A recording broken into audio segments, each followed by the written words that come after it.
Hello, everybody. My name is Christopher Hawthorne. I'm the Chief Design Officer for the City of Los Angeles. I work in the Mayor's office, and it's my pleasure to welcome you to the third of our 5 listening sessions that we've organized to inform the brief for a design challenge that we're organizing, putting together as part of a low-rise housing initiative. And we're grateful to our partners within the city at the mayor's office and grateful for support from LADWP, the James Irvine Foundation, city, and a number of other partners. The 5 sessions are really meant to get a cross-section of opinion and feeling about the future of low-rise neighborhoods across the city as it relates to new housing typologies and zoning approaches from the city. The first of those was on infrastructure and open space investment and how ripple effects and spillover effects from that kind of investment, both in transportation infrastructure and open space, can affect housing stability and displacement in communities adjacent to those investments. The second looked at affordable housing models across the city. Today, we will be talking about transformative climate communities with some experts in that work. The fourth session will look at sustainability, and we will be joined by the Neighborhood Council Sustainability Alliance tomorrow, in fact, for a conversation about the relationship between housing policy and low-rise neighborhoods and sustainability, both at the regional and the local level. And our fifth conversation will look at community land trusts and cooperative housing models, again, all to inform a brief for a design challenge that will ask architects, landscape architects, and other experts in housing and design to help us think through some new models for layering in new housing in ways that really support the aspirations and respond to the concerns and anxieties of communities across Los Angeles and reflect the diversity of opinion about future policy as it relates to housing at that scale. So all of these sessions, including today's, will be recorded and added to the website for that design challenge, which we expect to launch in the second half of this month. So I've already thanked our partners. I want to thank Alejandro Gonzalez, my colleague in the mayor's office, who has really been instrumental in bringing these conversations together. And to the extent that we're very pleased at the kind of cross-section of thematic approaches that we've been able to take, that's very much to Alejandro's credit. So thanks to him. And I want to thank and introduce our facilitator for today's panel. We've also been very pleased that the facilitators, moderators, were able to bring together. And today, to help us, and today is no different, our facilitator is Dr. Adonia Lugo, a cultural anthropologist who is the interim chair in urban sustainability and on the teaching faculty in that same department at Antioch University in Los Angeles. And in addition to her role at Antioch, she has been a key voice in conversations about mobility and equity, including with the People for Mobility Justice, and in her book, Bicycle Race, Transportation, Culture, and Resistance, published in 2018.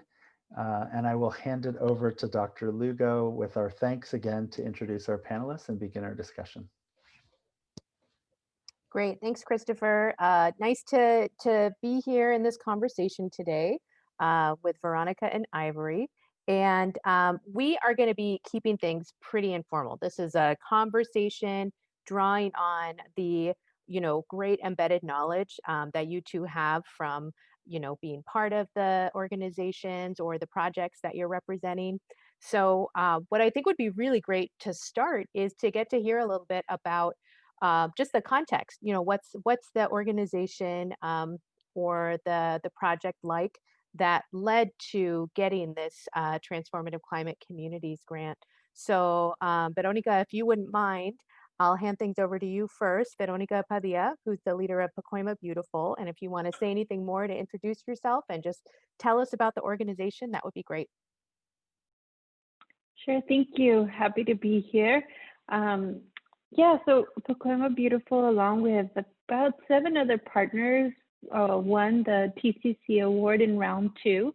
We did apply for round one, but did not receive it. That was quite a heartache, to be honest.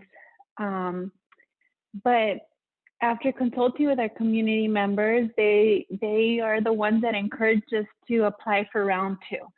And really happy that we did, because now we're here and we get to implement a lot of great projects like complete streets, some improvements to local parks, creating mobility, mobile charging stations. We have an electric dash bus that will be going through the neighborhood. We will be installing solar in people's homes. We will be planting over 2,000 trees in the community.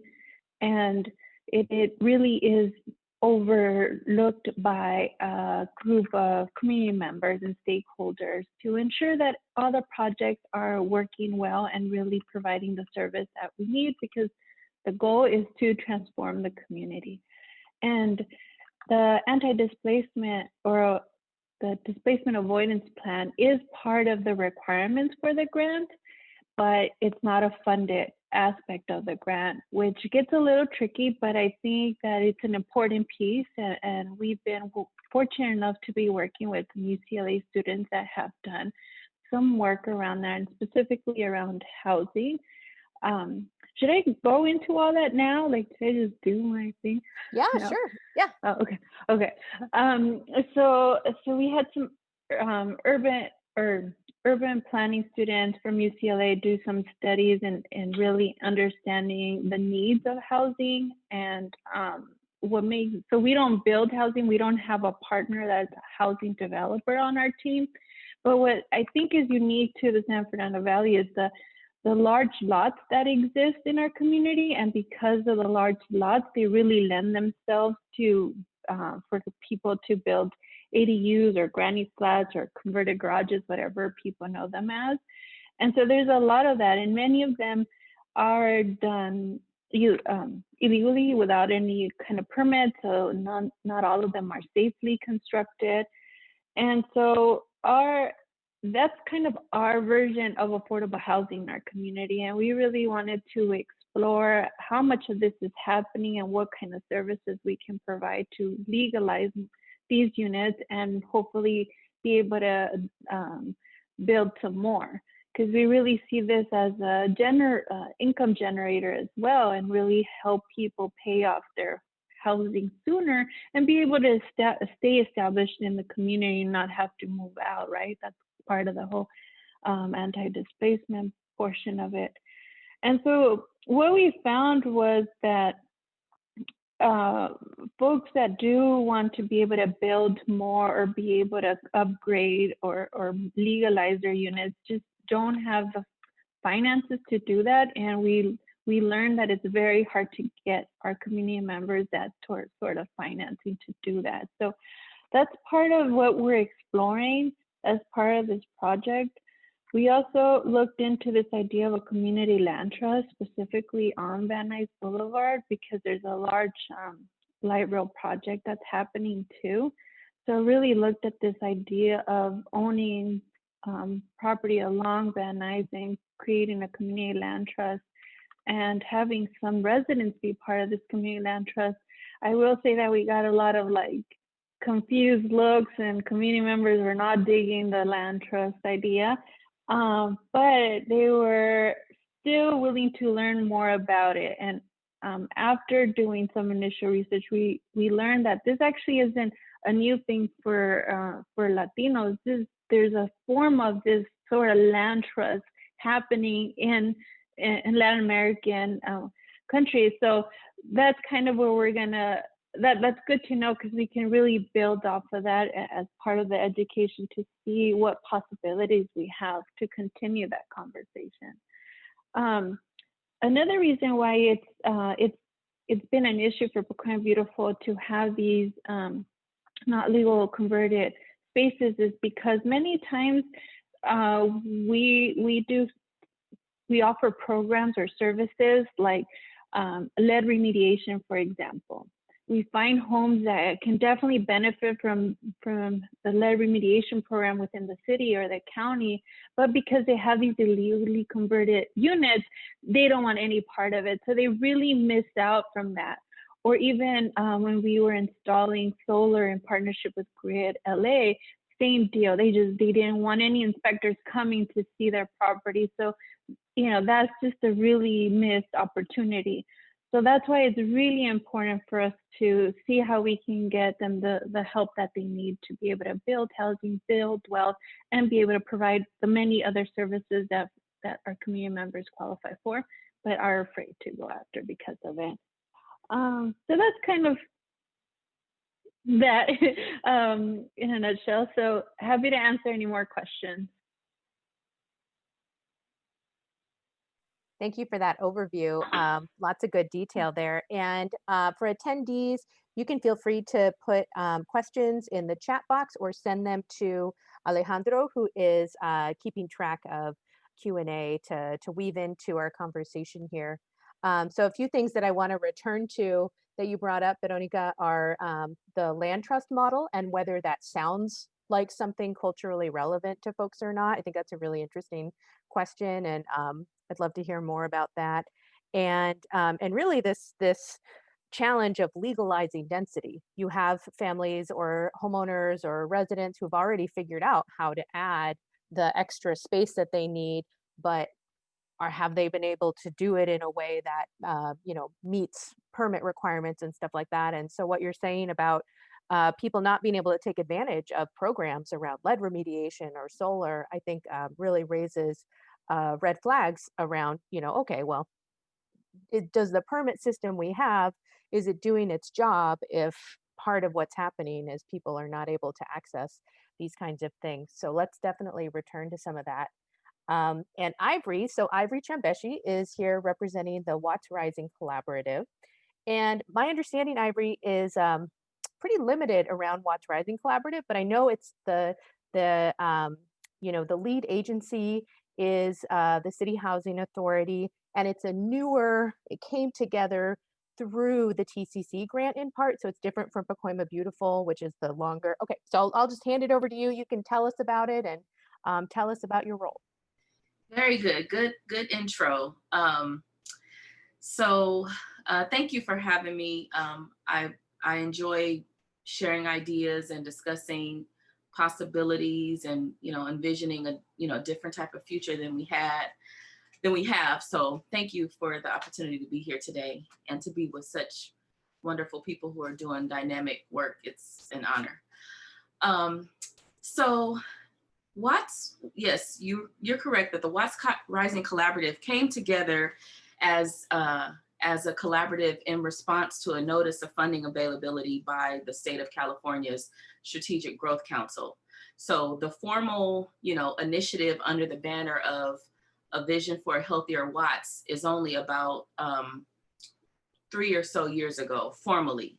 However, the city, I mean, the initiative, the spirit of it well predates, you know, 3 years ago, in that for decades, the Housing Authority, community groups, a researcher out of Charles Drew University, a longtime nonprofit organization, WLCAC, Watts Labor Community Action Committee, had been doing activism, planning, visioning, community engagement around the questions of health, the questions of environmental racism, the questions of jobs and workforce training, of safety, and the Housing Authority being, you know, a large landholder in the community.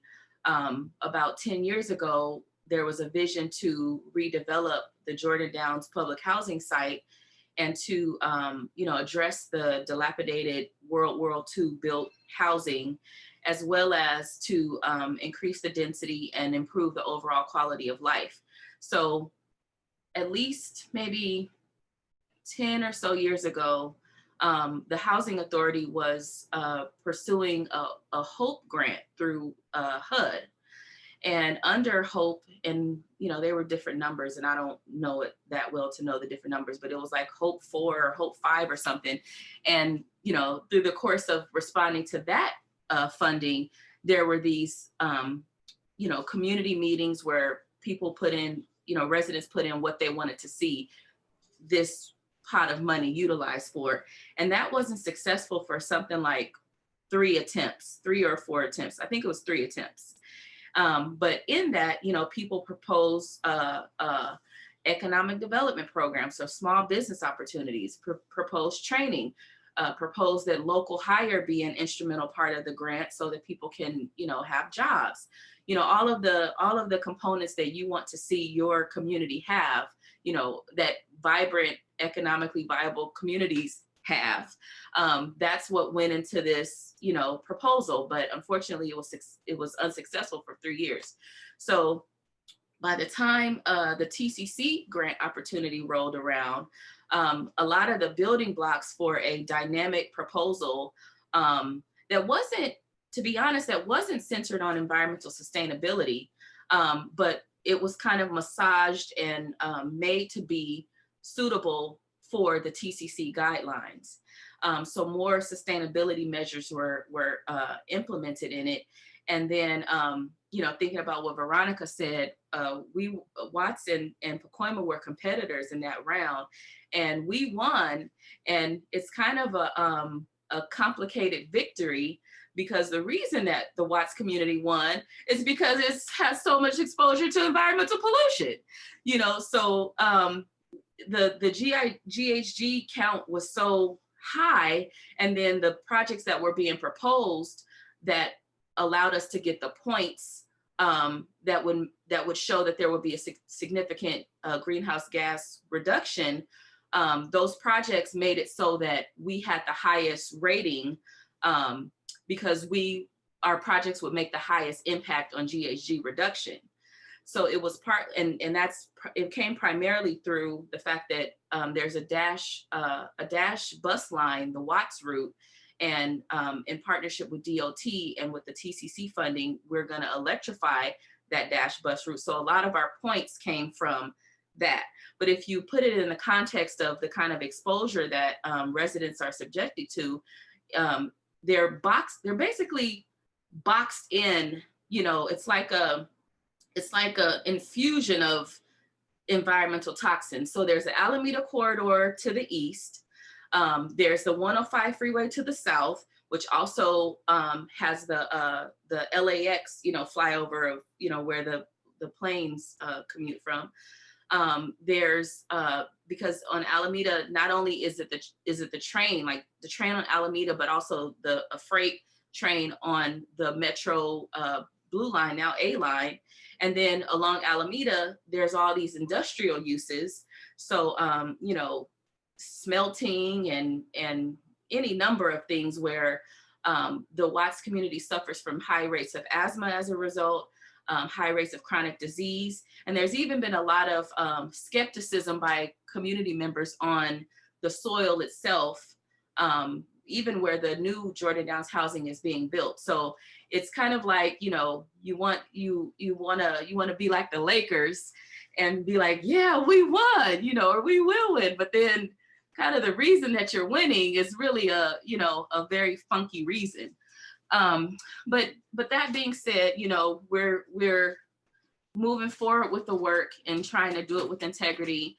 And we do want to win, because the ultimate victory is ensuring that people have a longer life expectancy, because some years ago, there was a report that residents of Watts live 12 years shorter than residents of Brentwood, so that's something that we have to keep in mind. And then while sustainability is the focus of the grant for TCC's purposes, over and over and over again, Watts residents have conveyed to, people who are managing programs like this, government leaders, nonprofit leaders, that their core priorities are jobs, opportunities for their youth to learn and grow, and then also safety. So those 3 components are embedded throughout our TCC grant. And then in terms of, the purpose of this listening session, housing is a critical part of what makes it possible to do this work, because the fact that Jordan Downs is being redeveloped and it's going to be, $1 billion project over the course of 10 plus years, that really provided like the catalytic investment to then be able to make the case that these incredible things are happening in Watts. So like funders, come contribute to it. Help us build this vision. So so aside from the fact that this is rental housing that's being built. Right now, the current unit count at Jordan Downs is 700, and at the end of this redevelopment, that density will be doubled. So we are, we are in the midst of like that growth question and what that means for the community. I was just on a community briefing on Wednesday where our team presented to the community, and we had a few questions about what does that mean for parking, what does it mean for traffic, how is this housing going to be in some a positive thing for us, or is it going to be something that makes it more difficult to live in our community. And then the other thing I want to add about that housing is I think in listening to what community residents wanted, the Housing Authority heard that we don't just want rental housing, we also want to be able to build wealth through home ownership. So it's 5 communities in that there's, these close-knit, long-time communities within the Jordan Downs, within the different housing developments, but then there's also like what's in between, so the residents who have visions and ideas and, goals for their lives, and they don't live in the housing development. So we can, talk about that more as we go along. And can I just say, because I haven't been on the line with Veronica before, but I'm a huge fan of Pacoima Beautiful, and I always kind of give homage to Pacoima Beautiful because to my understanding, your advocacy efforts are why the TCC program was adopted, why the cap and trade became, earmarked in part to communities that have been heavily hit by environmental pollution. Is that right, Veronica? Yeah, I remember going to meetings and really figuring out what it would look like and the guidelines and getting in some few arguments with folks and stuff like that on what it should look like.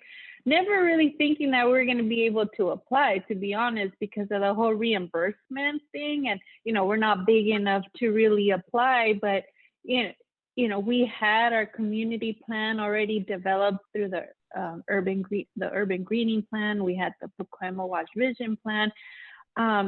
So really not understanding that we would ever really be able to apply, but it's really great to be at this point now.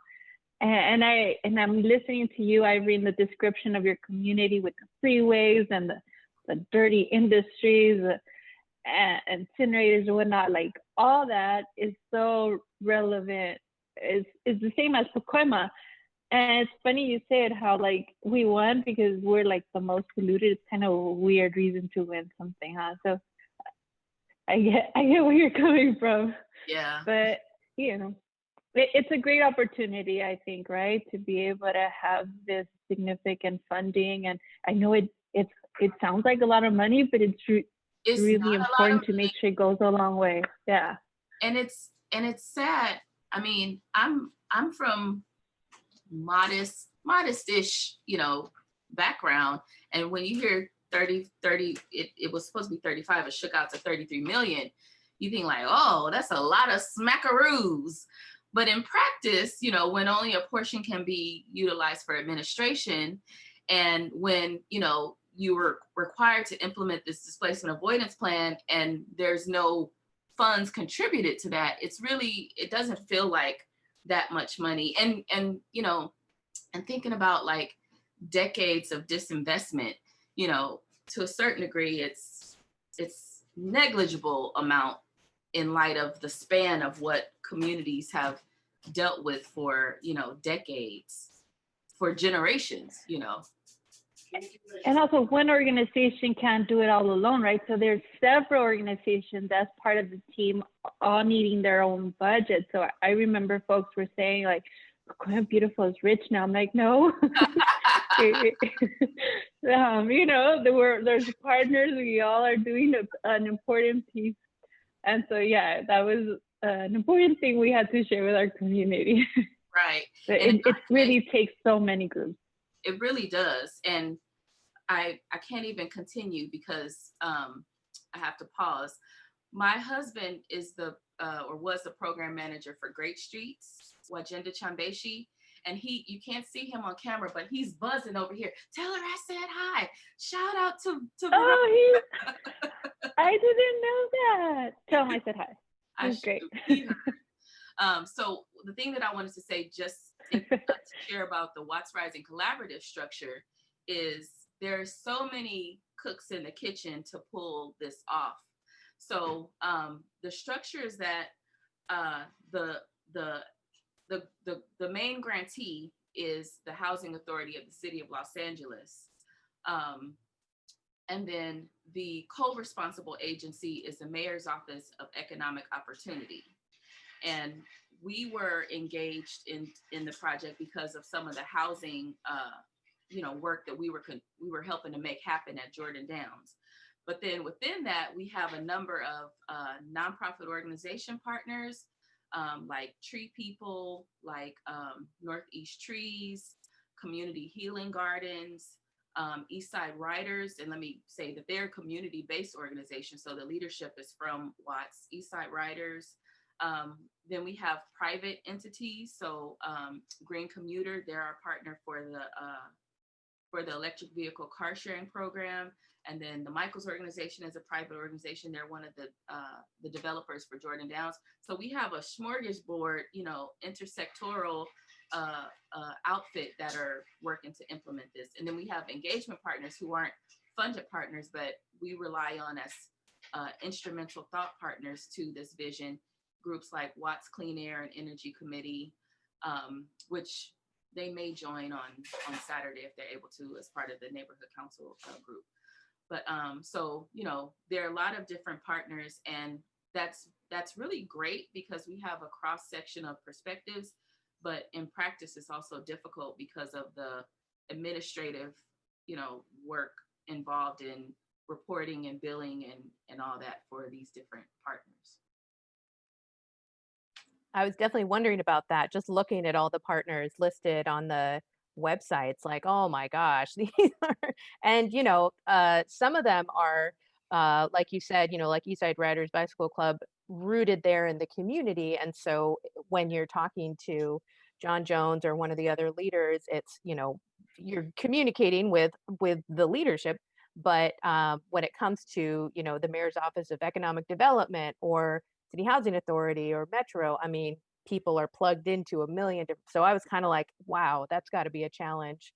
Yeah. But what really stood out to me and what you're saying, Ivory, is I didn't know that history of the priorities that are for the projects that are getting funded through this TCC grant came out of that long process, and actually community members who had been going for those HOPE grants, not getting them, but really solidifying what their key goals and priorities were. And so that actually kind of reminds me of what Veronica was describing with the Pacoima Beautiful process, where the community participants had defined what they wanted to be getting out of the grant. They didn't get it, but then encourage the organization to do it again. So it seems like having that community vision is really key to keeping focus, because once you get into the nitty-gritty administration of all of that funding, right, and how it trickles down into so many different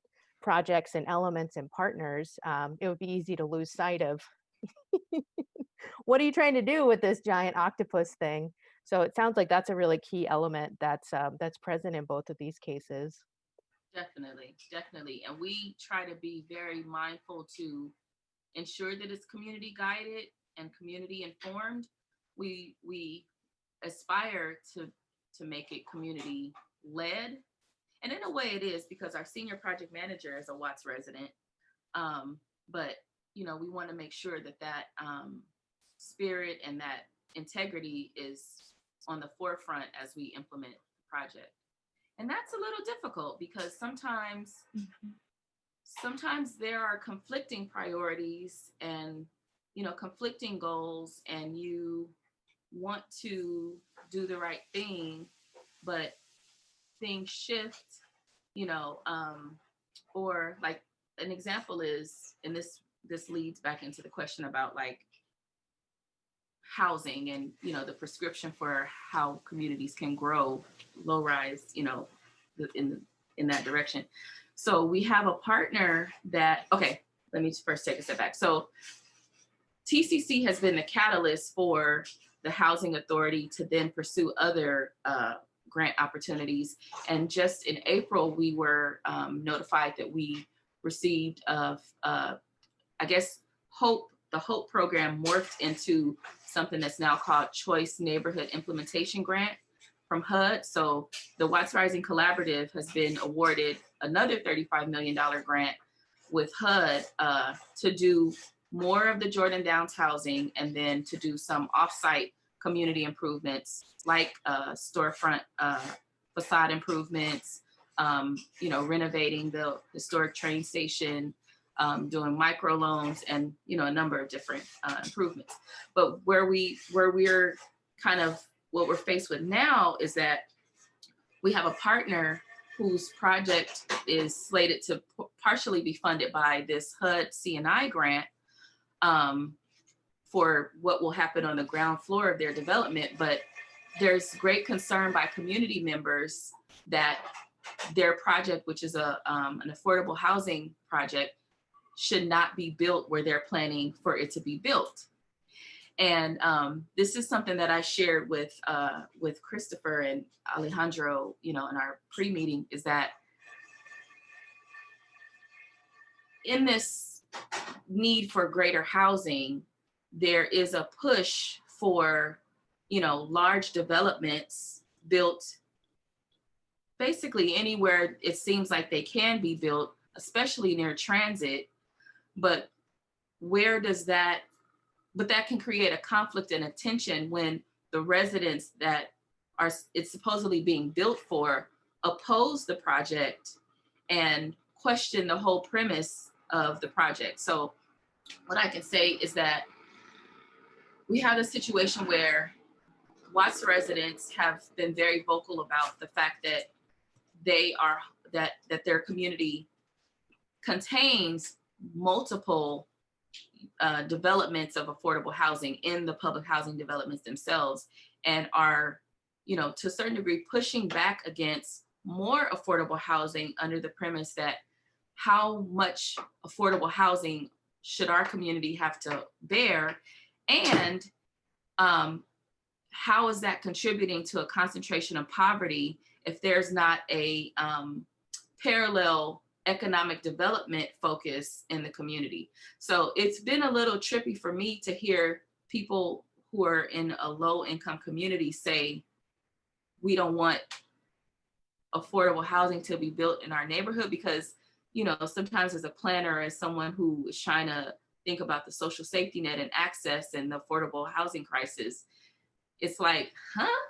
But then when you think about context, it makes sense. You know, it's like density is going to be doubled at Jordan Downs. There are other housing developments that are non-HACLA led, like on Central Avenue. So how much?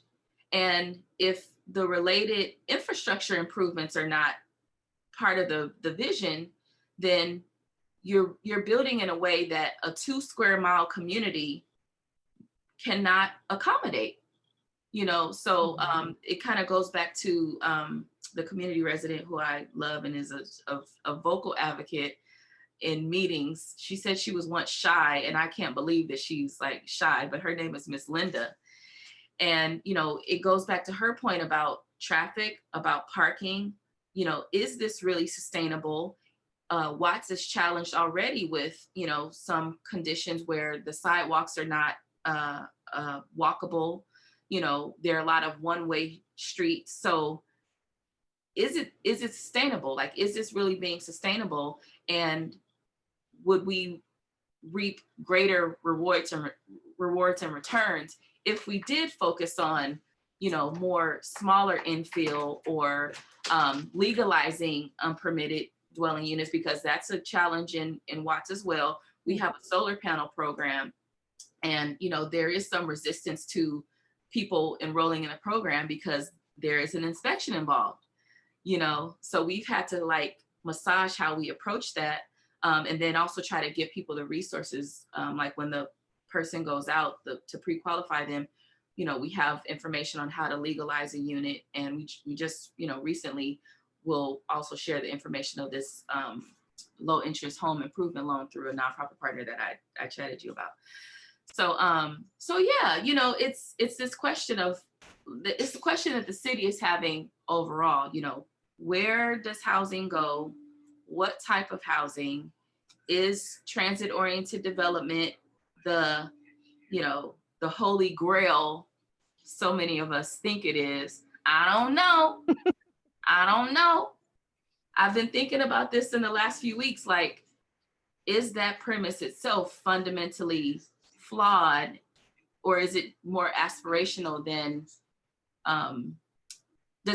do we aspire to that and hope for human behavior to bear out the premise that if you build housing near transit, they won't have a car?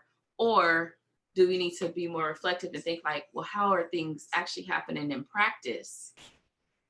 And then the whole other question is, in what ways is transit-oriented development not that? And I didn't know people were saying this, but I love it. Like, is it not transit-oriented development, but actually transit-oriented displacement? So that's ideas and concerns we're all grappling with. Yeah, and I think, I first saw this in the field of transportation, where I've been working for a long time to understand the gaps between, to gloss it really broadly, communities of color and white communities around what sustainable transportation looks like. Because it gets to the same kind of thing that you're talking about, Ivory. There's this, there's been this really unfortunate generalization that's happened where people who oppose density in their neighborhood, or changes like bike lanes, things like that, they get labeled NIMBYs, right? Like, not in my backyard. And the thing is, to call someone in Brentwood a NIMBY and call someone in Watts a NIMBY, they're not necessarily coming from the same place, right? No, it's not the same experience, not the same reasons, to be skeptical. And and I'm saying this as someone with a bicycle tattoo, long history of being part of the bicycle advocacy world. The thing is, cars are part of the good life here in LA. And there's a lot of people in our immigrant communities, in our Black communities, communities of color, low income, moderate income communities, who see that car as such an important symbol. And we have not figured out as a region how to meet people where they are. And unfortunately, so much sustainable transportation comes in with this, layer of not just judgment about having a car, but also, yeah, making assumptions about, why someone would be able to give up a car or not give up a car. And so I very much share your skepticism about whether, you build housing near transit, does that actually mean people are going to use that transit? Well, it depends on who they are and where they're coming from, and a lot of other stuff that's going on in their lives. So I really agree with you there. Absolutely. And Excuse me, the chat box isn't working. Like, you can't comment or ask questions. Jacqueline. Well, you know what? Now that we know folks can hop in, what I'll do is make sure to pause and see if anybody wants to just say their question. Thanks for letting us know. And I don't know if Veronica was about to say something, and if so, I'll yield, but I have so many ideas about this. Well, I mean, you're talking about, housing near transit. we don't have any of that, and we kind of feel left out, and we want to experience it. Because what I recently learned from Metro is that due to COVID, they saw a 50% reduction in ridership. However, ridership along Van Nuys Boulevard, along, you know, in Pacoima and Panorama, they have not seen a reduction. In fact, they're almost at normal levels at this point, which continues to prove that our community is heavily dependent on transit and public transit, and we really need to think about creating healthy, safe, clean housing near these transit corridors. So, but I also hear what you're saying, Ivory. But I think we're still kind of in this experimental phase for us as the light rail comes into Van Nuys as well. Because the density exists, we call it this invincible density, because you see a lot of single family homes, but there's nowhere to park, you know, because so many families just live in one home and one property. So, you know, we know that that's how people are surviving and how they have to live, and it's not an ideal thing to do for so many other reasons. But I see your argument there. Yeah. Well, that makes so much sense too, Veronica, in terms of, you know, there's not a one size fits all here, right? So in Pacoima, where a lot of people are using transit, I know that's the case in Watts too. There's a lot of people using transit, even if, you know, that doesn't mean that transit-oriented development is the best fit there. Maybe in Pacoima, it's a better fit for these other reasons, right? And so I think that's part of what has been, you know, I guess from my perspective as an advocate, sometimes what doesn't work about these policies is it's not going to play out the same way in every neighborhood and every community. And so, you know, having, yeah, I see Jacqueline saying in the chat right here, tailored solutions are really key. Yeah, I think about the whole like transit oriented development from the standpoint of being a mom and being a mom with children who have a bit of an age gap and their care needs, right? So like we're a one car family, and my daughter's preschool, back when school was open, you know, was in this direction, and my younger daughter's preschool was in this direction, and my older daughter's preschool was in that direction. And then I had to take then I had to go to work downtown. You know, I live in the Crenshaw district, Crenshaw Slauson. So the Crenshaw LAX line is being built five blocks from where I live. And yes, I'm for it. Booyah, you know, let's do it. Transit. Like I can get to LAX, I can get to Long Beach, you know, that way I can get to Santa Monica. But in the morning, when a daughter has to get to school by 8 and I have to get to work by 8:30, if I can afford a car, which I can, we're not going to be using that Crenshaw LAX line for daily commuting. You know, so like the idea that if you put 300 units of housing with no parking right by that line, that means you automatically have 300 extra riders, it doesn't necessarily hold up, you know, or unless if we're considering other family configurations, there's a grandma who lives in the house and she's going to take the kids to school. So then I walk to the train and, you know, go about my life. But I don't know, you know, I don't know. I just like the way I think of people who ride transit like that, or these lines, like, and I know this meeting is not about transit per se, but I just think there's some assumptions, and there's like a profile of who uses rail transit, and it pushes up against who uses bus transit.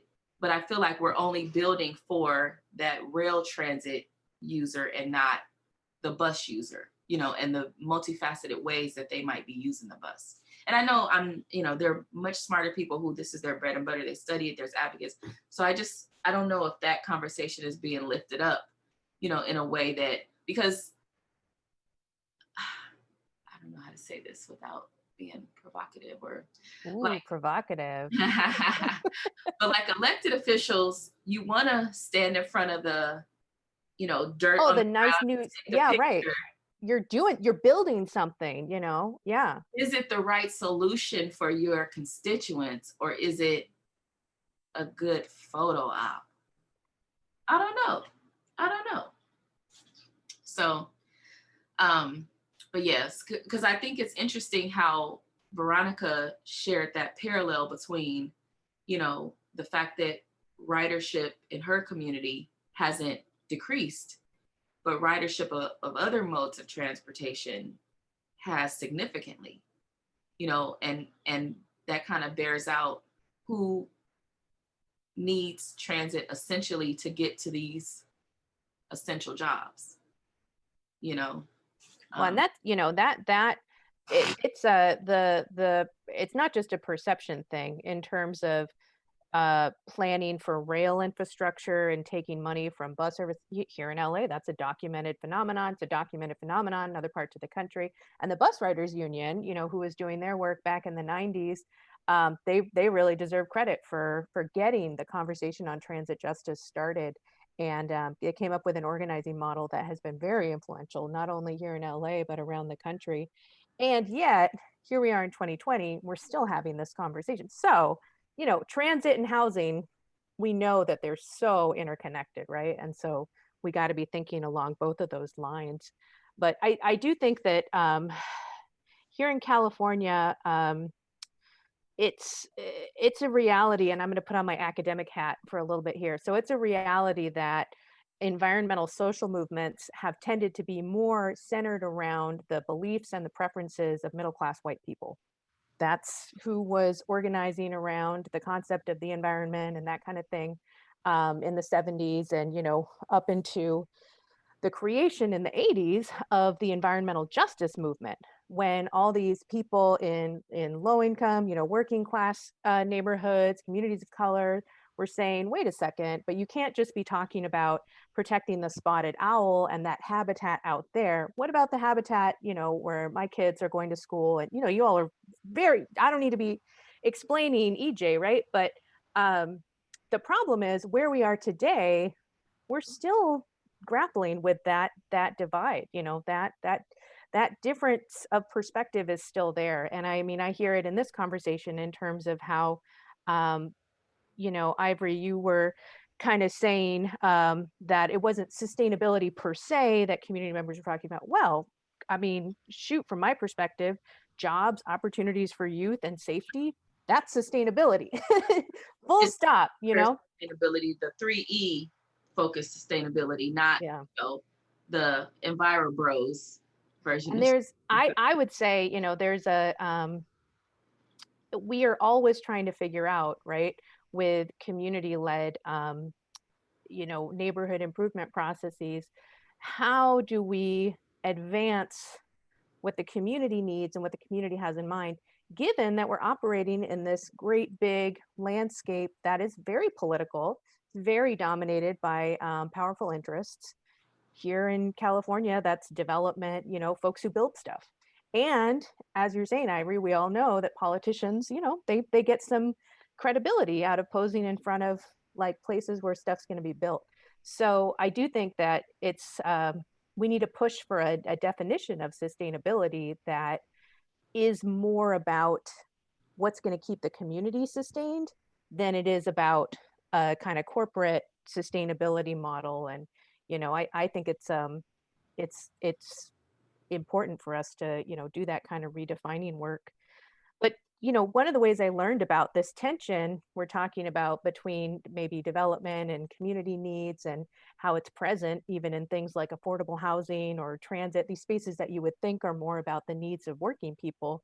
I was on the board of the Beverly, Vermont Community Land Trust last Okay. year, which is based up in Koreatown, and I had previously been a resident there, and joined the board to you know, get involved. And I learned through that project some of the stuff that, you know, Veronica, you mentioned earlier about a CLT, people being like, I don't know if I'm interested in being part of that, right? And so that's another example of how we, there might be some good benefit to a community, but if we're going to be operating with vocabulary or reference points that are alienating, then it doesn't necessarily translate very well, right? So I wonder if you could, tell us a little more about what were the concerns people had, and then also the model that you mentioned from Latin America. Is that the ejido model or something else? I'd love to hear more about it. Yeah, so I think that for what was strange to them was this idea where they give up their land and be part of like a cohort. They thought that was really strange.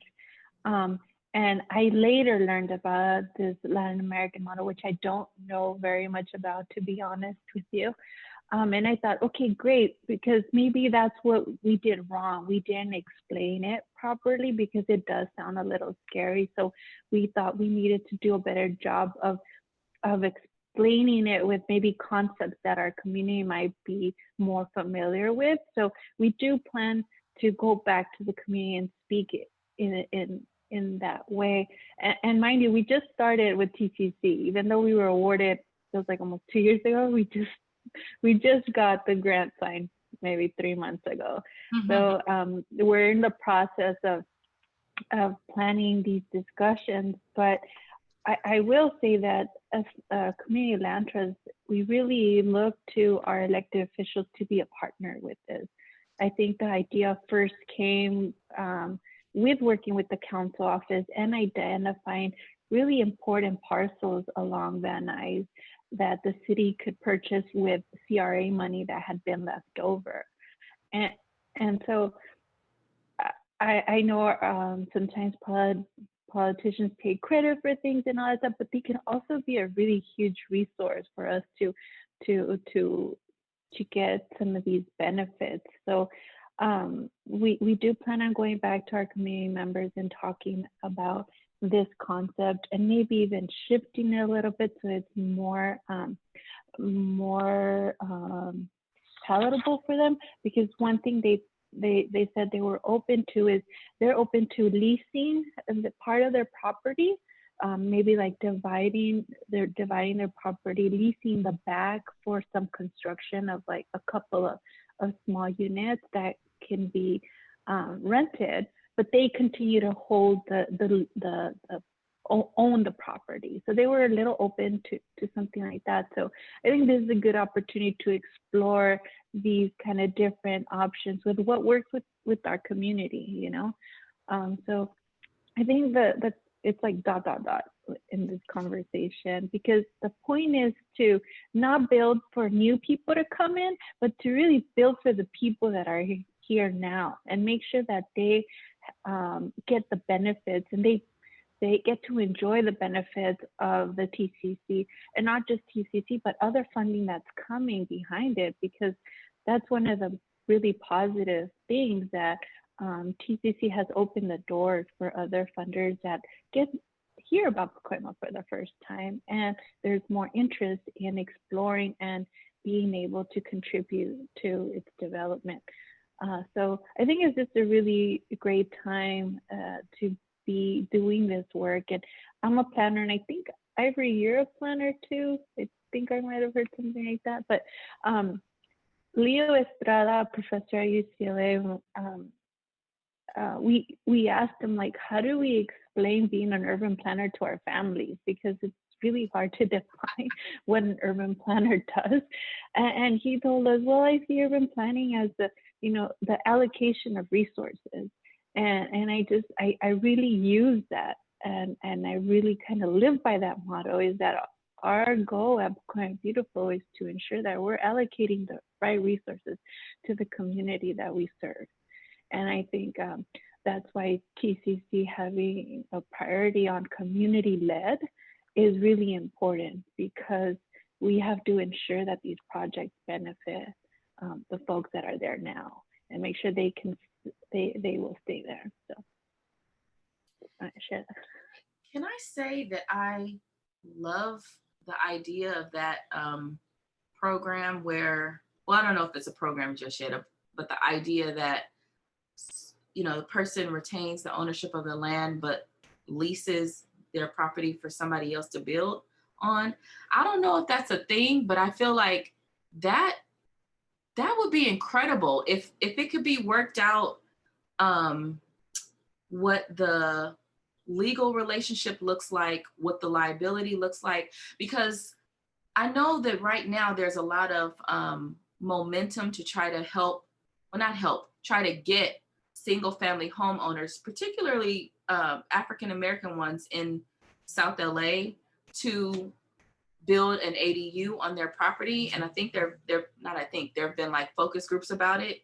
But the challenge is the financing piece. So if somehow, that there could be some kind of mechanism to where maybe there's like a profit share of it, where the person with the money has, who has the resources to do the building. So then the homeowner doesn't have to do the financing. I feel like that's a big deal. And they get the money right up front. So, yes. And continue to build wealth with the rental of the space. So, yes. Yeah. And that idea came from residents, by the way. They're like, well, I'm willing to do this. They're like, oh. It makes me think of how cities will do like a ground lease to a certain entity for, a number of years. Well, it's actually what's happening with Jordan Downs. HACLA will retain ownership of the land indefinitely, but the Michaels organization and Bridge Housing have a lease, for a certain period that can be renewable, to then build this housing, to renovate the, so, but I know the limitation is financing and ownership. So if somebody, and this is for Christopher and for Alejandro, if somebody could crack that nut, I feel like we would see more of that infill, because the financing is a critical piece. And then I know that there's a program that was created by LA Moss and the city at some point, and it's, and I think with the county of LA, where LA Moss, the nonprofit partner, would cover the cost of project management and design for an ADU, but the homeowner still had to go through financing to be approved for the loan to build the ADU. But then the question of like renting it out was solved to a certain degree, because then a Section 8 voucher holder would be placed into that ADU. And then if the homeowner did that, I want to say for like 5 years, there was some type of benefit to the homeowner, but I don't remember what that was. But then and actually, we had a resident that was also a candidate, but she fell through because of the financing. She didn't have the right credit score, and it was such a heartache because she was so excited. Like, you asked her for a document, she would bring it, and she was ready, and then at the end she didn't qualify, and she doesn't want to talk to Pecan Beautiful anymore. She makes us for it, but it's just like, that financing is a huge problem, and a lot of our community members don't have the best credit score because they've been in trouble before. So, but the thing about it is, like, where I feel like that's, I mean, I've never been a banker to know the ins and outs, but if you're gonna have the rental income from that ADU, that should be factored into the underwriting formula to guard against the credit issue.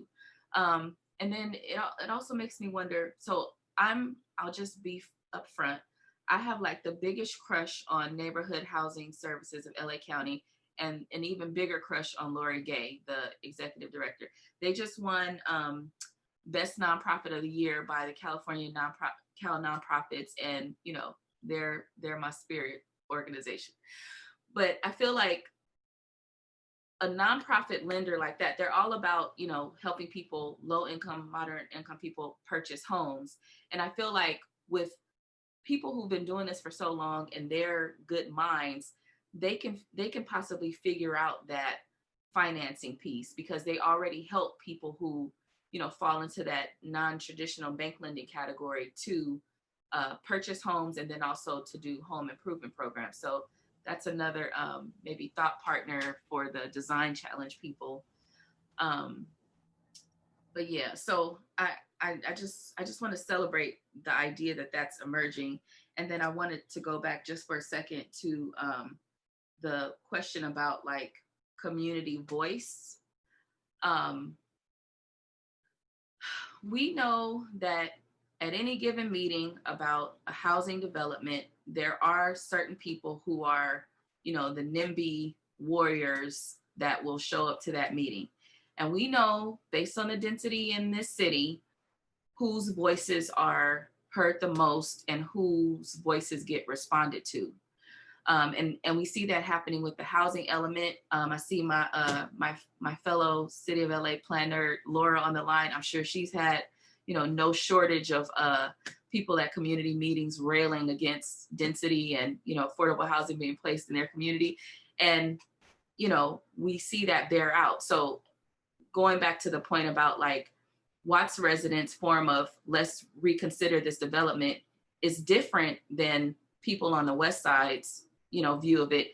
So then my kind of challenge for us as policy people or as planners is, how do we, in the course of resident engagement, correct that or solve for that imbalance of voice? And in so doing, how do we have a more equitable dispersal of, quote unquote, affordable housing and density throughout the city? And if we know that historically certain types of development have been thwarted in certain communities, do residents of those same communities get to have the same audience or the same vote? And that's where the need for true equity comes into the mix, where you consider the needs, priorities of the people who are hurting the most or who have been disadvantaged the most, and not consider all points of view equally, or not consider the implementation of a program equally, the allocation of funding equally. Our struggle has been that it's never been equal. There's always been an imbalance. So, I don't pull all of the levers of government, but I feel like, like when you have back in school, when there was a quiz or an exam, there's certain weighted things, like certain problems are weighted more. So what is the formula for weighing or weighting certain harmed communities, more heavily than we would do other communities that are continuing to enjoy the benefits of our historic racist housing policy? So to answer Jackie's question in the chat, I absolutely think it fosters greater equity that housing is built, that low-cost housing is built in all communities. And I feel like people think equity is building housing near transit. And, the City of LA's urban design guidelines, their point about equity is giving people more opportunity to live near transit. But I kind of reject that premise for two reasons. One, if the jobs are here, is it more equitable for me to have to spend 2 hours to get to that job? Or is it more equitable for me to have an apartment or a home that is right near that job? Number one. Number two, is it more equitable for there to just be high quality, livable wage jobs in my community that I can walk to? Well, there you go.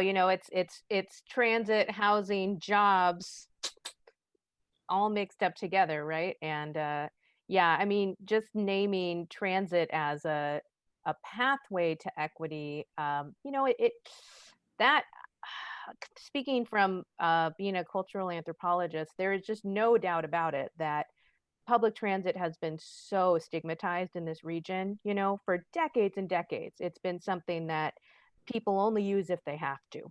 And we have lots of Angelinos who've never ridden the subway, don't even know we have a train system, that kind of thing. And so, I would be interested to hear how in Pacoima, where there are, there's a big base of transit riders, how positively do people feel about transit? Because one of the challenges that I think we have in LA is we are so, we've made transit so hard that the people who rely on transit, a lot of times they want to get out. They want to, get off the bus if they can. They want to find other ways of getting around. And that's why we saw a dip in transit ridership as rideshare, um, got going in the region. And so, in Pacoima, are there people who are, who view transit as part of the future that they see for the community and not just something that they want to move away from as their family's fortunes improve? That's a great question. Yeah, I really think that if folks didn't have to ride the bus, they would rather not ride the bus. Or if they didn't have to ride their bicycle, because you see a lot of bike riders in Pacoima as well, they wouldn't have to. The preference is to be an owner of a vehicle, and we understand that many folks in our community don't keep a vehicle for a very long time for many different reasons. And so they're always kind of back and forth from a car to public transit and whatnot. But yeah, a car continues to be sort of like a status thing, and with families that have kids, it's really difficult to get on with a stroller or to carry the bags of groceries and that sort of stuff. So that continues to be why they prefer a car. But I mean, for students and just individuals that need to get somewhere, it's really what they depend on. And we recently launched a program called Pacoima Electro Share, where folks can rent an electric vehicle at one of Hecla's developments in San Fernando Gardens. And we were able to do it for $2 an hour. They can rent this vehicle, be able to do their chores, and return the car. And $2 is a little less or a little more than what a bus ride costs, but you can pack in your kids into the car, and take them to practice or go to the doctor's office or go to the bank really quick and stuff like that. And we realized that folks thought this wasn't going to work, and we have had a good response to it, and folks are signing up for it. And some of the questions were like, oh, well, do people in your community have credit cards? Or do they have smartphones to be able to download the app? And these were all false ideas, because in fact, a lot of our folks do have the smartphones, and they're on the various social media apps or whatever, and do have credit cards. The problem actually is that they don't have valid driver's license. And that's something we were not expecting, but we've learned from this process and thought, okay, if that's a problem, then what kind of services can we start offering to address that, so they are able to take advantage of these different programs? So that's why I think it's really bad to assume and to really take a chance on our community on these different projects and invest in our communities and invest in our people, because they deserve it, and these programs work. And so we need to do more of that and discover what are the real issues so we can help address them. So getting that more locally accurate idea of what are the transportation needs folks have, and maybe they're making do with what they have access to, and they really would prefer to be doing something else. How do we build that, right? Because isn't that what we want to be designing in terms of sustainable neighborhoods, is the vision that the community has for what's going to be more sustainable? And again, coming from transportation, it was, I'm a woman of color, I'm Mexican American, grew up in a Mexican immigrant neighborhood in South Orange County. And I went hard on being car free starting in about 2008. And I spent, more years than I would care to admit, being very judgmental about, you know, anybody who wasn't just using transit and bicycles and their feet to get around. And, you know, my justice angle in my thinking through those years was, I don't think it's fair how hard it is on people who can't afford cars to get around in this region. It's so not fair. It is not fair, and it's inequitable. It's terrible. But what I had to accept over the years was, you know what? I don't get to decide what's going to be the best transportation solution for somebody. And unfortunately, what it feels like to lots of people is, you know, a colonizing, right? Like who gets to tell us what the good future is? We're coming from communities that are bearing the burden of so much, right? In terms of displacement from homelands. Here we are on stolen, you know, Tongva and Tataviam land, people stolen from their home, you know, just all that stuff, right? And it's different. We're carrying it in different ways in different communities, but we don't want somebody telling us what the right kind of future looks like. And I do think it's unfortunate that when it comes to sustainability, there's a lot of baggage around too many kind of cut and dried or top down or ideas from elsewhere brought in, that it's like the Twilight Zone sometimes. It's like, you know, saying, oh yeah, riding the train, riding a bike, that's the future. But then for the local community, it's like, that's the stuff we're trying to get away from. You know, what do you think I've been working 2 jobs for, you know? So yeah, so getting to that more locally accurate understanding of, you know, what is that sustainable vision that folks have for their families sounds really key. Can I add to that? It's also it can be so condescending. You know, I never considered myself to be an environmentalist or a sustainability person. But in thinking about many of the practices my family has done for years, you know, reusing butter containers, you know, reusing newspapers, you know, there are just so many different ways, just by virtue of modest means, that that communities of color have been living sustainably, to then have, you know, people who, just because you aren't so concerned about the spotted owl, to, you know, go back to your point, Dr. Donia, that you're not sustainability focused, or you're not, you know, thinking about environmentalism. And it makes me think, like, sometimes, you know, this is like, might be getting too far away, but like, it's this, you know, Western Eurocentric version of what any certain practice should be, wagging the finger to, you know, communities in the developing world, or, you know, global South, that are not the sources of the problem, you know. So to impose certain solutions on a community like Watts is very problematic, and, you know, and disingenuous. And to take a step back, one of the, like, community conversations that's happening in Watts as we speak is, who gets to decide how the community grows and develops, you know, and in this growth and development, what histories and culture is being erased in the interest of development. So there's this very hotly contested site, 2 sites actually, on 103rd and Wilmington, and then on 103rd and Graham, where the train station is. And there's visions for these housing developments to go up.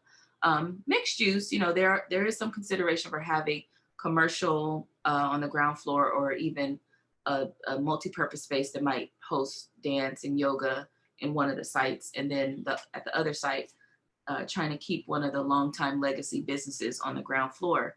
But community members are really rejecting the whole idea that you know, you, big G government, little g government, big D developer, little developer, should not be able to come to this community and dictate what type of housing goes here, or what use is at this location, given that we've been here for decades, we've endured, you know, your neglect or your negligence for decades, and sometimes not neglect. If we look at, you know, racist housing policy, your intentional harm, your intentional exclusion for decades. And now that, you know, in so many words, the community is popping, you're, you know, putting this housing here, but that's not what we want or what we need or how we envision it to unfold. So, you know, it's a question across the country about development, the nature of development, the nature of growth, and who gets to decide who benefits and who gets left behind.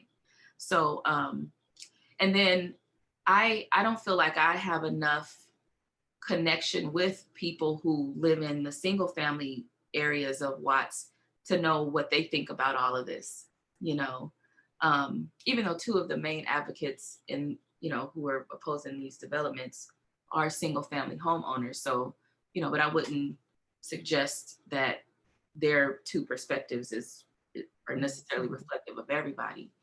But yeah, but I mean, Watts does endure, you know, some overcrowding, some my co-project manager, who is out of the Housing Authority, who is also my work wife. Her name is Cynthia Gonzalez. She, you know, on good authority, being a Watts resident, knows that there's a lot of, you know, doubling and tripling up of families in certain homes, but is the development going to accommodate those families? Is it truly being built for those families? And do they need different type of solutions? Like, do they need an apartment, like a 2-bedroom, 1-bathroom apartment?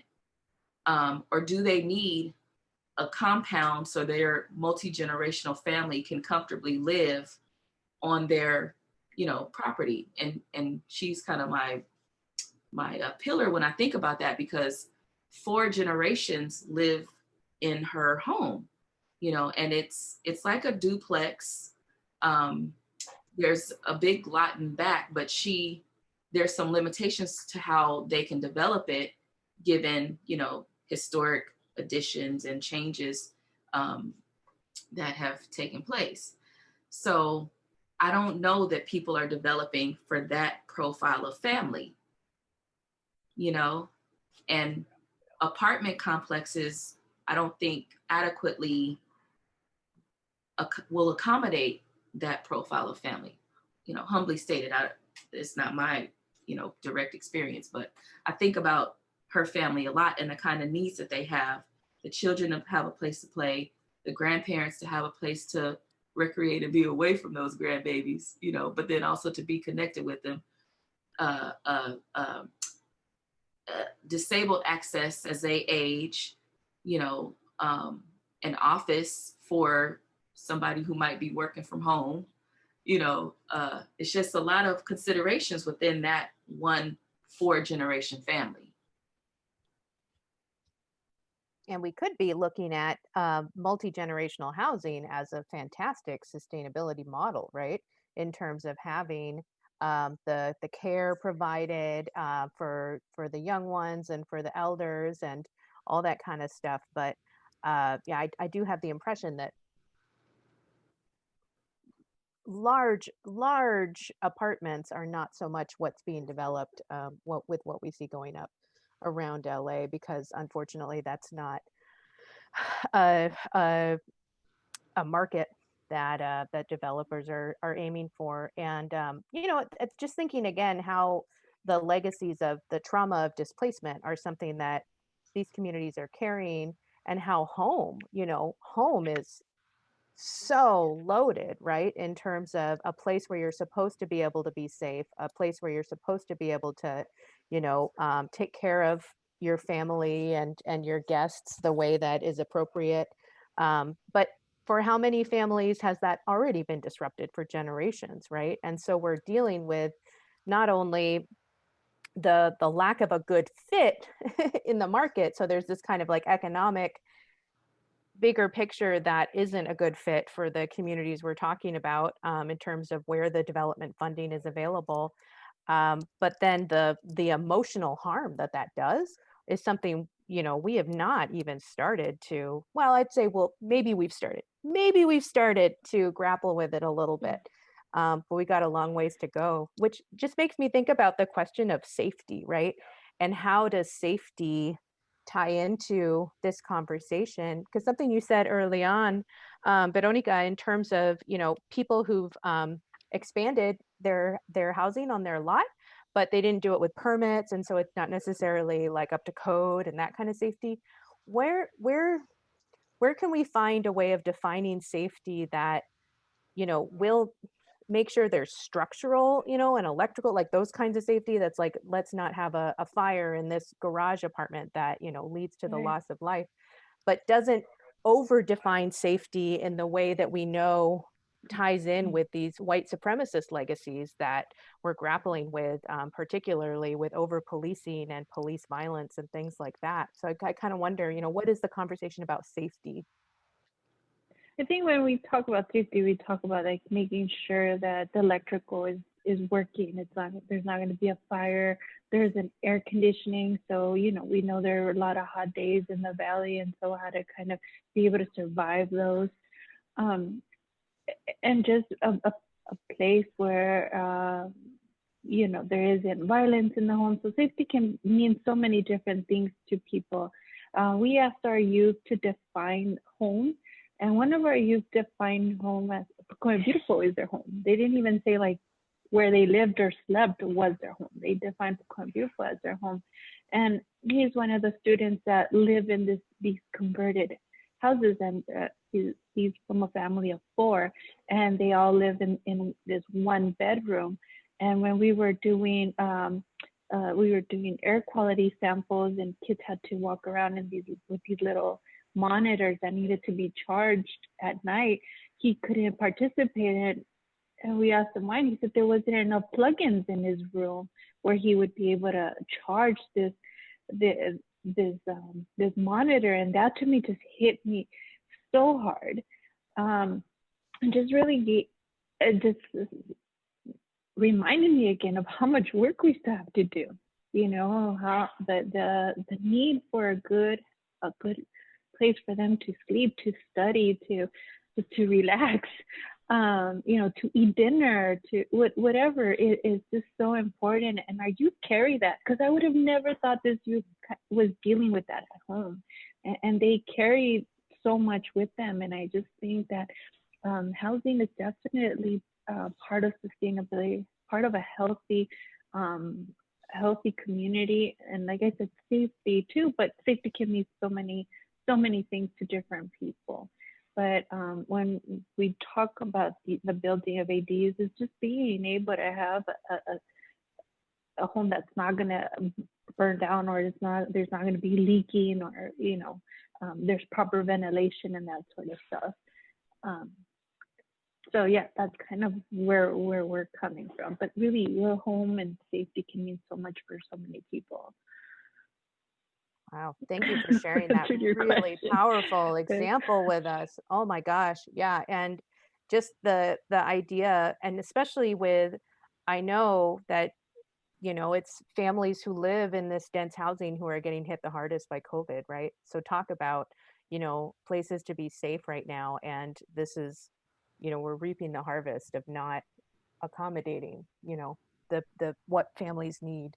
But yeah, to say a place to relax, how many people are walking around or driving around in our communities who don't have that space, or they only have it in their car, or they only have it when they put on their headphones and they're sitting at the bus stop. A place to relax. And that's not like that shouldn't be a luxury. That should be something we're making sure all of the children and elders, everybody in between, are getting. But yeah, thank you for sharing about what safety has looked like through the work that Pacoima Beautiful is doing. So Ivory, in the Watts community, safety, that can mean lots of different things and get used euphemistically as a weapon against the community, right? So how does it tie in with housing and this sustainable ways of using public spaces? That's a really great question. And it's complicated because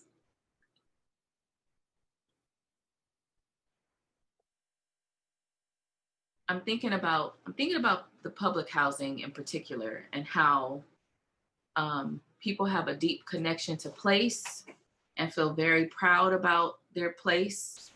You know, some people might think about the projects and, you know, have instant feelings and skewed perspectives about the projects, you know, and then some people look lovingly, you know, at their home, at their community. And in Jordan Downs, you know, some of the feedback that I've gotten from interacting with residents is, you know, they have pride of place. There was questions about possibly renaming the development, you know, to something like Northeast Watts, which would be new. You know, the acronym is new, but people vehemently rejected that. You know, we're proud of our community, even if some people have negative connotations about it. We're proud of our community, and we don't want that to be erased, you know, in the course of this redevelopment. On the safety question, that's been a bit complicated because, you know, some people would say that the way that Jordan Downs for a long time was cut off, Century Boulevard didn't extend all the way through. So when you got to when you got to Grape Street, you just stopped on Century.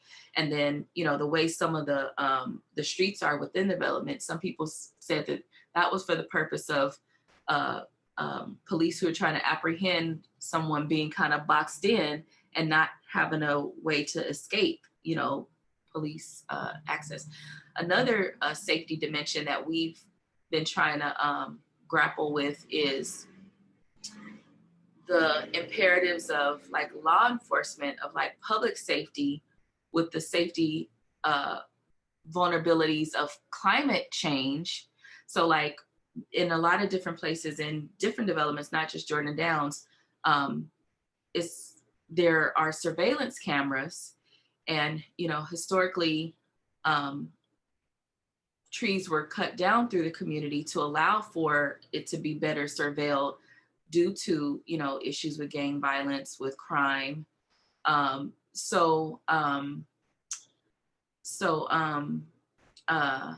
You know, that was a question that entered the mix. So now that we are with Watts Rising trying to plant nearly 4,000 trees, we've had to have the conversations about trees not being an amenity that's nice to have or just for an aesthetic reason, but it's actually an essential amenity and should not be deprioritized for the purpose of surveillance. So if it's a matter of, you know, having to cut down a tree or prune it to where it won't thrive, we don't want the housing authority to impulsively go with the pruning and the cutting down. That we want to figure out how to maintain the tree to have the benefit of the, you know, the properties that trees give off, to, you know, create better air.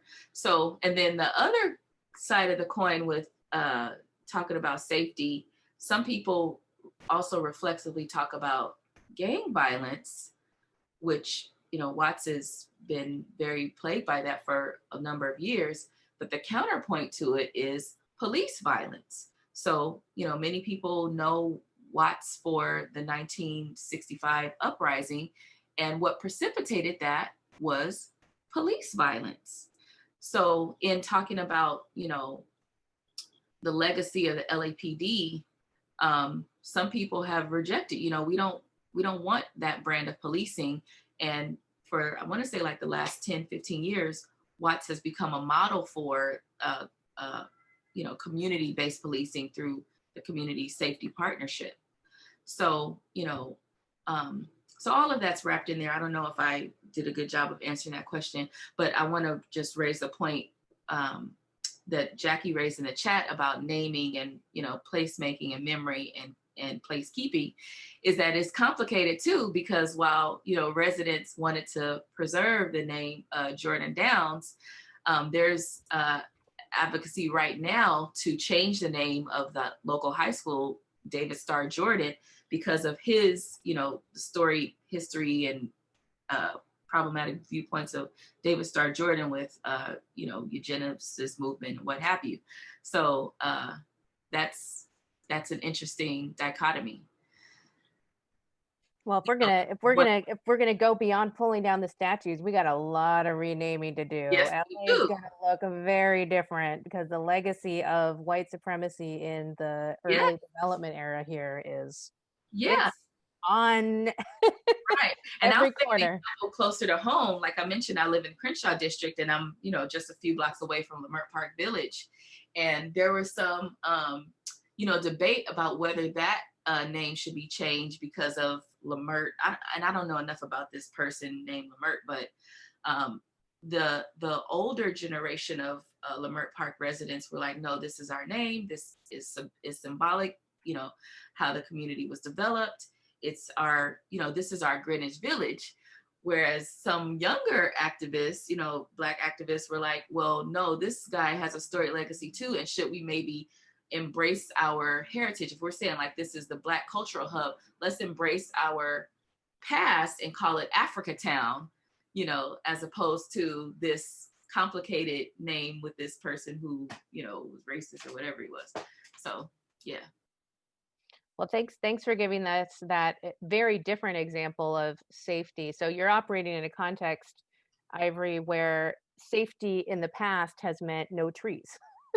I'm not familiar with that phenomenon of, saying you can't even have greenery around, but think of how Twilight Zone that is to, I think most people would say, oh yeah, sustainability equals more trees, but so I think, my energy is flagging, and you all have been amazing for, engaging in this conversation for the last hour and a half. So we're going to start moving toward wrapping things up here, but I just want to really highlight that what we mean by safety and who gets to define it and whose, comfort and care is built into that really needs to be part of the conversation around the future of housing in Los Angeles. And so I think that's something for our the folks who invited us here today to be taking into their consideration is, and maybe it's using other vocabulary, because absolutely when we say safety, do we mean public safety? And there's a lot of ownership of that concept, right? That, is we're in the process of even trying to raise awareness about what needs to be changed there. So can I say, because when you say public safety, which public? Public is not universal. Yeah, you actually made me think of we did a project that we improved this alley and made it into a green alley where water's infiltrated and it's nice and green and pretty, and it's parallel to the Hackla development, the San Fernando Gardens. And part of our design was to bring down the fencing so the residents can access this easier. And we were given a straight no, like the fencing needed to stay because they needed to protect from outsiders or whatever, or to, when cops were chasing whoever, it made it more difficult for them to escape or whatever.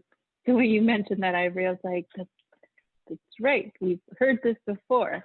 And also we want to do more improvement of other alleys, but they're also fenced up. And like, can't we just take down the fencing and make them all pretty? Like, we really lack open space here, and it would be really nice. But we get so much pushback from LAPD on this. So LAPD doesn't push back. It's not residents pushing back? Well, see, we did survey the residents, and it was like 50-50. They kind of bought into this, like, no, we need the fencing. And others are like, no, take it down. We don't need that. It's so ugly, blah, blah. So it was like 50-50. So we kind of lost the battle there too, because we really couldn't get like a solid yes from the residents to take them down. But I think they've just kind of been like brainwashed into thinking that this is what they should have and what they need. So yeah, that I was think the that we could. with one of the developments, it was the residents in recent years who asked for the cameras, thinking that that would, you know, foster enhanced safety. Yeah, I think, I mean, then that goes back to what might sound unappealing about a community land trust model or other stuff like that is we, you know, again, we're talking about communities that are so traumatized that being cooperative, working cooperatively with each other, there's not just mistrust of public institutions, there's also mistrust of, you know, the other people out there. And we know that part of that is interracial tension, anti-Blackness within Latinx communities, things like that. So, you know, this is a complicated picture that's much more than just, you know, um, unfortunately, it's not just defunding the police that needs to happen. It's also, you know, rebuilding or building for the first time a sense of solidarity between neighbors. You know, and that's a real part of getting to, you know, there to me, there's so much that's appealing about this like vision for sustainability that is cooperative and we're working together. We got the worker owned co-ops, we've got the community land trust, you know, it's beautiful. Co-op grocery store, I love it. I'm a Sola food co-op member, you know, I'm going to the member meeting tomorrow. Maybe I'll see you there. Yeah. So I love it, right? But it's we're not we're not there yet, right? And so then what is the investment that's needed in our community so that people can be building those bonds of trust that that they haven't been able to? And how does housing play a role in that? You know, when we're talking about having some kind of density, even, you know, more like low rise in the tradition of what we have in LA, how are neighbors going to be getting along with each other in a situation where you would have a renter in the backyard? I'm sure that's something, you know, homeowners have talked about, like how well, you know, how well is that going to go? And so I think that's an important piece of the puzzle as well, is what are people's needs for feeling safe in those kind of interactions with their neighbors, and, you know, what work can we do to support that?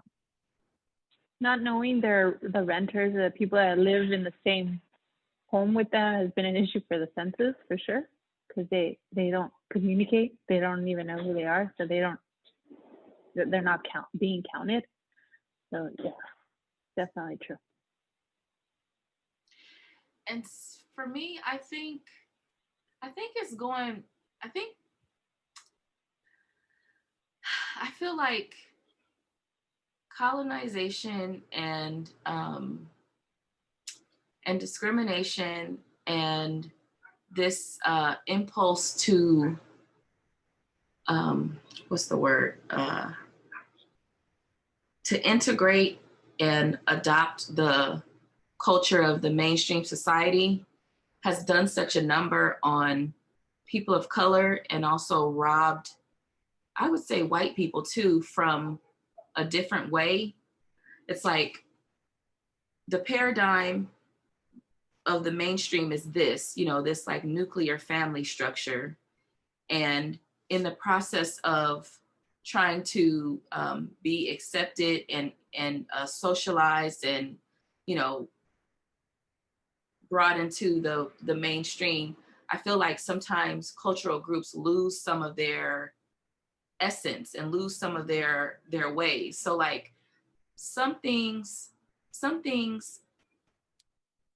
people of color have been doing for forever. Like I think of in, like, you know, African American community, we always took in cousins and nieces and nephews, and, you know, and lived in that kind of communal sense where everybody worked and pulled in the same direction. The aunties watched the kids while the, you know, the mom went to work. And, or even like boarding houses, you know, boarding houses were a big deal, where especially like in northern states, when people were fleeing, you know, were fleeing the white supremacist violence in the South, you wouldn't immediately go into living on your own. You would first kind of be absorbed into a community where you could get your footing, and then you would kind of do your spinoff. But then you would host other relatives as they came to the northern state. So I feel like so many communities have been doing this, and I know very little about, you know, certain Asian cultures, but I know that there's these like close-knit communities where you work together, you roll together. And again, housing doesn't accommodate that, but I feel like instead of just looking for the new innovative whatever, we can draw on the learnings and the paradigms of the past to help guide us into the future. And it's by de-centering certain people who, like you said earlier, Dr. Donya, middle-class white people and what their predilections are. Like, we just need to expand a tent of what's considered to be tight, or what's considered to be the holy grail. And they exist, like there's so many different examples of cooperative ownership. But sometimes when things are taken from us and then demonized and then reintroduced as like something new, we reject it. It makes me think of like rock and roll. Some people just don't even realize like rock and roll is from Black music traditions, but it's been repackaged and capitalized on or whatever, to where many Black people don't even associate rock and roll with Africa. And it's like, what? It's a trip. But that's what colonization and power and capitalism, those are the things that kind of like turn things on their head. So in short, I want to say that we have the ways, we know the ways, we've always had the ways, and how can we draw on that, cultural wisdom and that rootedness to help us find the way forward. And I feel like I've been daunted by COVID-19 in so many different ways, but I'm so grateful for the people out there who are using this as an opportunity to pivot and say, we do not want to go back to business as usual. And I'm going to read this quote real quick because I love it. So another one of my favorite groups is Community Coalition. And in one of their emails, someone sent out, they did a quote from this woman. Her name is Sonia Renee Taylor. I don't even know who she is, but I think she's phenomenal based on this quote. But she said, we will not go back to normal. Normal never was. Our pre-corona existence was not normal, other than we normalized greed, inequity, exhaustion, depletion, extraction. We should not long to return, my friends. We are being given the opportunity to stitch a new garment, one that fits all of humanity and nature. And I think this Corona thing can help us create that opportunity to do things a lot differently if we embrace it and don't, hasten to go back to the financing models that, make you have to have a ridiculous amount of money to qualify for a mortgage, or focus so much on the credit score, knowing now that people's credit scores are going to be ravaged. So that shouldn't be the mechanism. We need to fundamentally reject that mechanism. Because I'm mad right now, October 2nd at 4:48, that I have to pay to access my own credit score. It's my credit score. But Experian is getting rich off of my data. So, but then can also weaponize the thing that I have to pay them to access to deny me. It's like you're not going to have a good credit score if you're not holding on to some debt. It's not you get good credit by paying off loans. No. You got to have those open. Yeah, there's a lot that's there's a lot of systems that need to be redesigned, right? I love that quote. Thanks for sharing it. And what did you say? Who was it from again? Oh, Sonia Renee Taylor. Sonia Renee Taylor. She might be like one of their organizers, or because they have like community organizers. I'll type it in the chat. But it's I think that's a beautiful vision for the opportunity we have to, what's the other thing that gets said? Bounce forward, with resilience. It's not bounce back, but bounce forward. Yes. So I think, and this is an opportune time for the folks who invited us here to be thinking about what can be imagined, right? Meeting this challenge, what this challenge even entails. And I think, we're highlighting all kinds of things around getting people somewhere better than they were before, meeting their hopes for what they want to see the sustainable future being, trusting and respecting that people do know sustainability, but that they might have their own reasons for why one, way of traveling or one way of living or what have you is what feels best to them, and not, imposing some expectations from outside. And something I want to uplift, that Veronica, you mentioned was around family violence. And when we talk about safety, that's a reality as well, that, we need to be accommodating the fact that there are people who need to get away from home. Maybe they're not safe at home, right? So how are we designing better options and support in for people in that situation? We all know the crisis we're in around homelessness in LA and how many people don't have options. And I know there's a lot of work and investment that's been ongoing around that, but what can be designed into these low-rise neighborhoods so that people can stay in place but safe, and the complications there of do you need to get out of the neighborhood to get safe because of the power that someone in your family might have over you, or that kind of thing. So I think that's another important piece of the challenge as well. Just wanted to uplift that. Absolutely. Yeah, when COVID first happened, I would thank God that I love my husband and he loves me, and that I'm we're not going to kill each other, and I feel safe. And just thought of so many families where that wasn't the case, and I just worried so much for everybody, and thank God for what I had. But it was, I was very conscious of the fact of how there's many different families in different situations, and how this virus is going to affect so many people in so many different ways. And yeah, this is the time for us to change a lot of those, really be able to not go back to normal, but be able to create a better community for all, and think of what we need to do to change those things, and be open to it too, right? Like, change is good.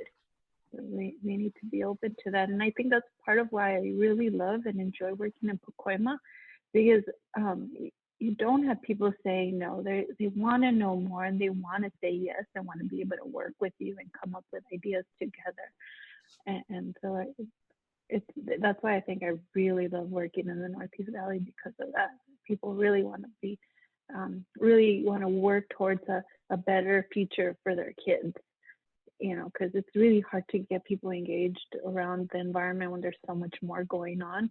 But they do it because they're thinking about the future of their kids, as corny as that sounds. But I know when I became a mom 3 years ago, like, this need for improving our earth and our world just got heightened so much more. And I know we can do so much more. But I think it's just a matter of working together.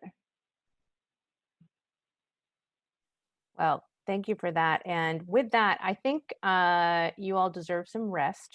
I hope that's what's coming up next. I hope you're not about to go get on another Zoom. I hope you're going to get away from the screen for some time, maybe see some of those family people we've been talking about. So I don't know if Christopher or Alejandro or Nora, anybody has anything they want to add before we close out. I'll pass it over. I just want to very quickly say thank you. Can you hear me okay? Yes, we can. This was such a terrific, productive, helpful, on-point conversation. It touched on all the big themes, but also all the nuanced layers that we were hopeful to get into. It's going to be so helpful for this project. So I am very, very grateful to all three of you. Just want to express my thanks. Thank you. Can I just say I'm just such a fan of these two amazing women, Dr. Blue and Ivory. I feel so privileged to have met you and gotten to know you in a better, deeper way. So thank you so much for this opportunity, everybody that put this together. Wish you all safe and happy weekend. Likewise, yeah, really good to be part of this conversation. I appreciate the invitation as well. And now I know, I did not know that Zoom had a heart reaction. Neither did I. I love that. When did that get added? I saw that come up on you, Veronica, and then on Jacqueline. I'm like, what? So I didn't want to copy everybody, so I didn't do it, but I'm going to be using it. And I can't even see that, but I want a heart. I want to do some hearts too. But anyway, next time. But yes, echoing Dr. Donia and Veronica, thank you so much. It's been a pleasure. I read your bio, Dr. Donia, and I was like, oh my gosh, they got a fantastic moderator, and it wasn't false advertising. Well, thank you, and I'll be following up. Because I can talk the legs off a, what's the saying? Legs off a horse. Talk the leg off a chair about transportation, and I love what you were bringing up, Ivory. I really appreciate that. And Veronica, please say hi to Andres Ramirez for me, because I used to do work on People for Mobility Justice with him, and so yeah, I know he's amazing, and I know you all are lucky to have him over there at Poema Beautiful. So, all right, everybody. Can we do a happy hour? I know. When we talk about these cool stuff. I'm about to make some tacos and have some drinks and watch the Lakers. So that's what's on my but that's recorded. Oh. Christopher, strike that for the record. Oh, beverages are in my horizon. Will do. All right. Okay, have a good weekend, everybody. Thank Bye, you. guys. All right. Thanks again, everyone. Thank you. Have a good weekend.